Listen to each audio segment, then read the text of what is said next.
This is the first time I've been out to do some photography for a few months, I think. Certainly visiting a small town in Ontario.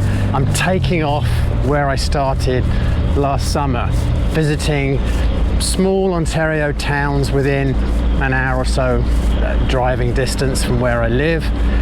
And back then I was doing really documentary photography. I love old buildings, I love architecture.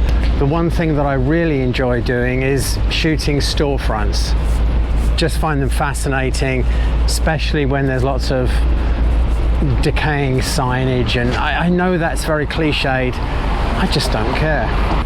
I'm adding to that this year. There's two things that I'm looking for when I'm exploring a little town like this, or actually this is a fairly big one. I'm in Aurelia in Ontario. Never been here before, didn't research it, just sort of come out for a couple of hours because I'm in the area, house sitting for a friend for a week. And here we are. The second thing that I'm going to be doing, probably the main thing actually, is because these towns, they all look the same. They're pretty boring. There's no amazing vistas, no fantastic wide scenes or interesting landmarks particularly.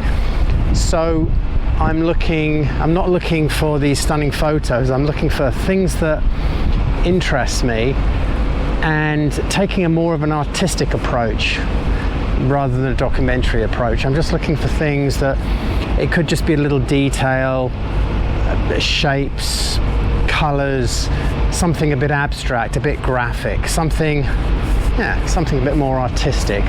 So documentary and artistic photography, you can have an artistic documentary photography, of course, but those are the two things that I'm doing.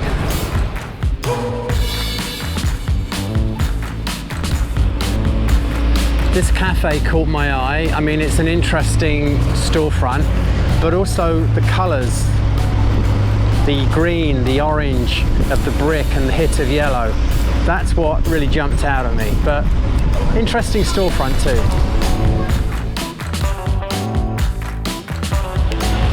I used to find these small towns very boring and never bothered to come out and photograph them, even though I've been living around here for decades and they're within driving distance.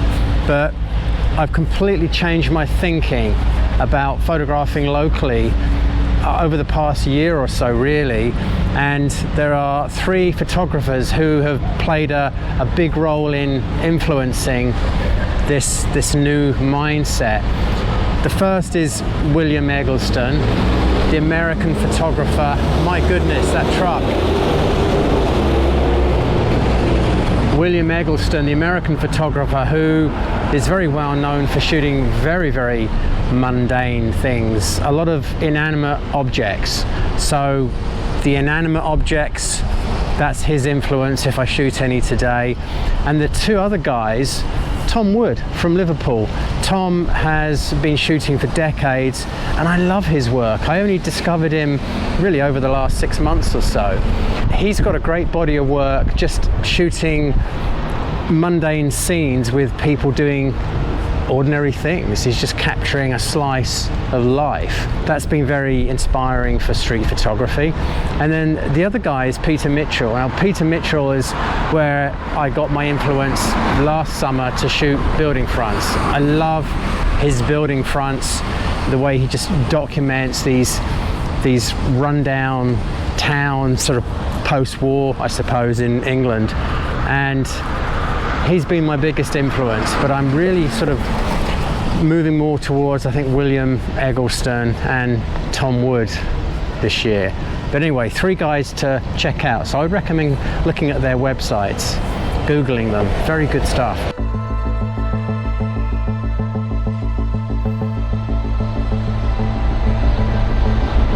Kind of an interesting old building. Looks like some kind of big warehouse at one time. Mostly boarded up. It's got some new brickwork there. Not that exciting. Because I didn't give any thought to this video, I just turned up and started talking. I think I'm wrong to actually say, oh, I'm doing documentary and I'm doing creating artistic shots with details.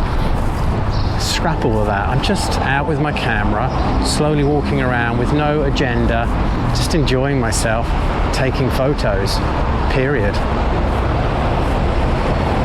Why do we have to have categories and labels and street photography, urban photography? Just photography.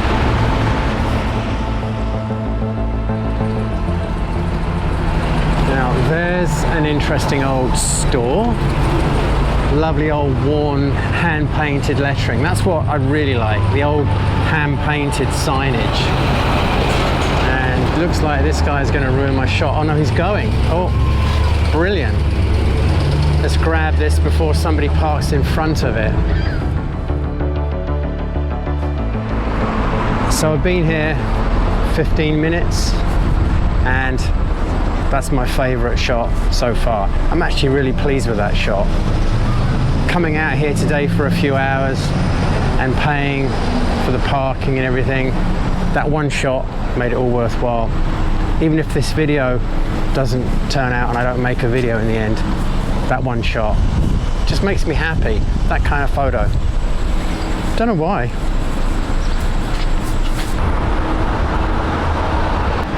What's caught my eye now is this garage, automotive shop, as they say in Canada. The blue and the red building, sort of interesting, but not interesting enough on its own to take a photo, for me anyway. But there's a blue pickup, the same color as the building, parked in front, and there's also a red pickup parked in front of the building. Both of those tying in beautifully with the building. So will this make an interesting photo? I don't know. Doesn't hurt to take a shot and find out, does it? That was really influenced by William Eggleston. That's the thing that I like about his work, is that he sees mundane scenes, and the traffic's so noisy around here, not the place to vlog. So that's the one thing I like about his work. He sees a color or a couple of colors being repeated in a mundane scene and just takes the photo just because of the colors, and they're interesting. And that was where that photo came from. That was what I saw there, just these two colors being repeated. So we'll see. In fact, let's look at it now.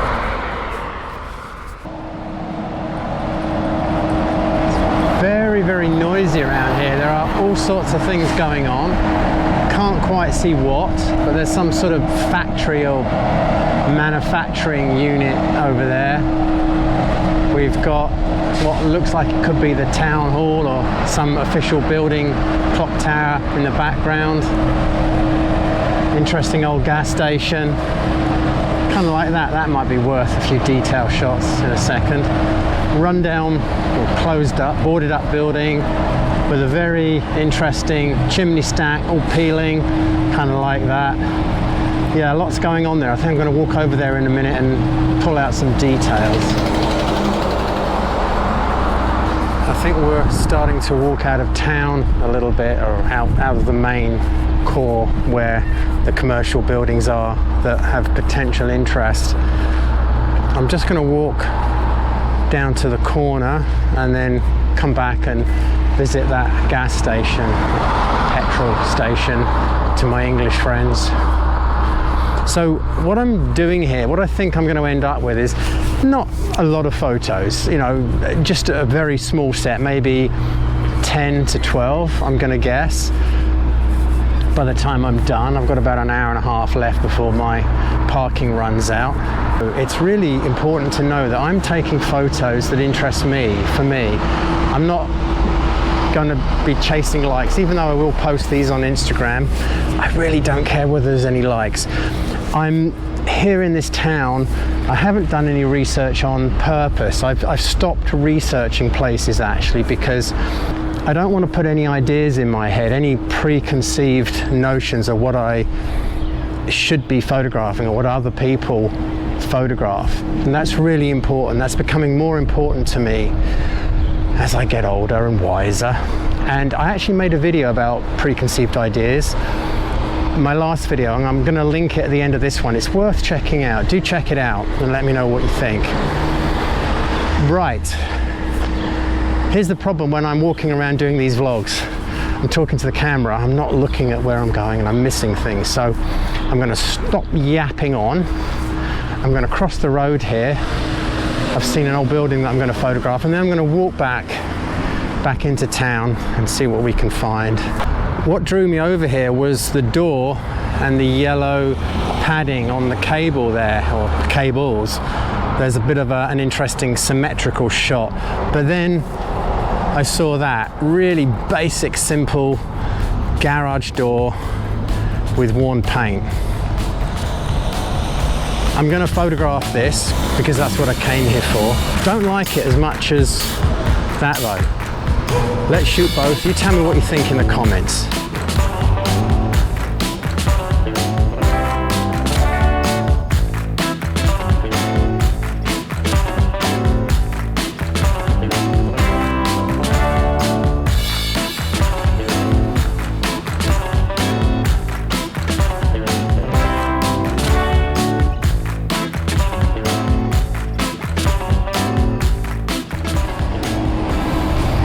Neither of those were much good. Now the numbers that you're seeing beside all of these photos, I've been doing that on quite a few of my videos. That's my rating out of 10. Just because I'm taking a photo doesn't mean it's any good.